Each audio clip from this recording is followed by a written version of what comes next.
Alors là aussi, nous avons un duo auteur-éditrice. Madame, vous êtes éditrice, donc. Oui. Est-ce que vous voulez bien vous présenter? Parce que je ne connais pas tout le monde, bien sûr, et heureusement d'ailleurs, comme ça je découvre. Voilà. Françoise Favretto de l'Atelier de l'Agneau éditeur, éditrice de poésie essentiellement, de textes courts, et de la revue L'Œil Tranquille. En tant qu'éditeur poésie, comment vivez-vous ou pensez-vous la poésie qui est quand même un peu difficile, entre guillemets, à vendre? Et je sais que le marché de la poésie est très prisé, Oui. mais ce n'est pas vraiment ce que beaucoup de lecteurs achètent. Tout le monde prétend aimer la poésie, mais on n'achète pas beaucoup de poésie. Qu'est-ce que vous pourriez nous dire? Oui, c'est vrai, mais moi je publie de la poésie depuis 20 ans. Si j'étais désespérée, j'aurais arrêté depuis longtemps. Je pense que le lecteur de poésie parfois peut être également poète, il peut être chercheur. Il peut aussi être un simple lecteur de beaucoup de genres, aussi de poésie. Et j'ai confiance en lui, voilà, c'est surtout ça. Il recherche, il trouve toutes ces petites maisons d'édition qui ne publient pas que de la poésie, mais ce sont des livres un peu faits parfois à la main, parfois pas du tout, c'est toujours très recherché. Voilà, c'est surtout un plaisir pour eux, je crois, d'acheter des livres. Qu'est-ce que la revue L'Intranquille? La revue L'Œil Tranquille est une revue de poésie et de littérature. Et on publie des traductions, par exemple des grands auteurs comme Doris Lessing, qui a été beaucoup traduite, mais il manque encore des textes. Et on publie aussi des critiques et des nouveaux poètes, des nouveaux auteurs, ainsi que des rubriques d'histoire littéraire et des artistes. Il y a des thématiques. La première thématique en 2011, c'était Dégage. Voilà.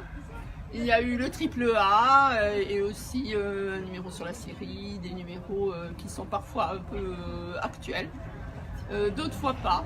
Par exemple, ça peut être Désopilant, ou bien le dernier, Le Refus. Voilà.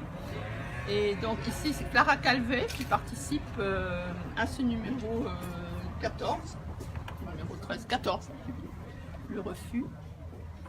Clara Calvet, que pourriez-vous nous dire? Le refus. Parce que j'aime beaucoup les titres, ils sont assez paf, Oui, directs.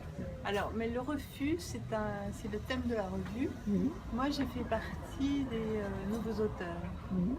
Même si le refus, ça me parle tout à fait, puisque je pense qu'un poète est forcément dans le refus de quelque chose ou dans une colère qu'il entretient pour écrire. Donc le refus, j'aime bien appartenir à cette revue dont le thème est le refus. Mais moi, je fais partie donc de la rubrique Nouveaux auteurs. Nouveaux auteurs. Voilà.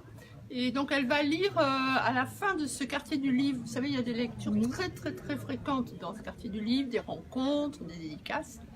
Et nous avons une rencontre de l'Intranquille numéro 14 à l'autre livre 13 du rue de l'École Polytechnique où il se passe pas mal de choses tous les soirs. Le dernier soir, le 30 mai, et Clara Calvet va lire des textes d'elle également. C'est magnifique. Et comment vous êtes venue à la poésie? Alors, ça c'est une bonne question, parce que je me demandais si je ne suis pas née avec la poésie. Donc, mais je suis venue sur le tard. C'est un peu contradictoire, mais c'est-à-dire je suis née dans la poésie, avec la poésie, et je suis venue à la poésie, c'est-à-dire peut-être qu'avant je considérais que ma poésie n'était pas assez bonne pour être écrite. Et peut-être qu'il y a eu un moment de mon existence où je me suis dit, voilà, maintenant je peux peut-être accepter ce que j'écris.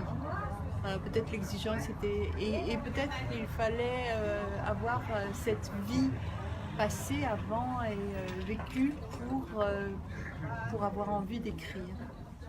Sachant que, voilà, c'est très important, sachant ce n'est pas parce qu'on n'écrit pas manuellement qu'on n'écrit pas dans sa tête, mentalement. Voilà. C'est joli ce que vous dites.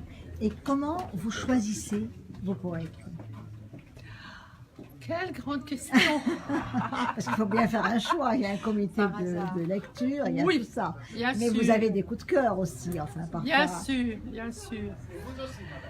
Dans la maison d'édition L'Atelier de l'Agneau, il y a, comme partout, des collections. Si ce sont des auteurs qui travaillent plutôt sur le texte, la forme, l'expérience, alors il y a une collection qui s'appelle Architexte. Et sinon, il y a des collections, par exemple, d'auteurs qui commencent. Il y a la collection qui s'appelle 25. Il y a des collections qui sont hors collection, tout simplement. C'est-à-dire, on est fait un coup de cœur, la singularité d'un auteur. Ça, c'est très très important. Il ne faut pas qu'il ressemble ou qu'elle ressemble à n'importe qui d'autre. Ça, c'est très important. Et aussi, l'atelier de l'agneau s'occupe aussi de la forme du texte est vraiment très importante. Est-ce que vous croyez en l'avenir et dans le livre papier? Parce qu'aujourd'hui, vous avez une forte concurrence avec tout ce qui est un peu électronique. Et en même temps, il y a les amoureux du papier. Dernièrement, il y a eu une petite enquête. Est-ce que vous aimez le livre papier? Tout le monde a dit oui. Et en même temps, ils ont du mal à acheter. C'est vrai que c'est une question de moyens aussi.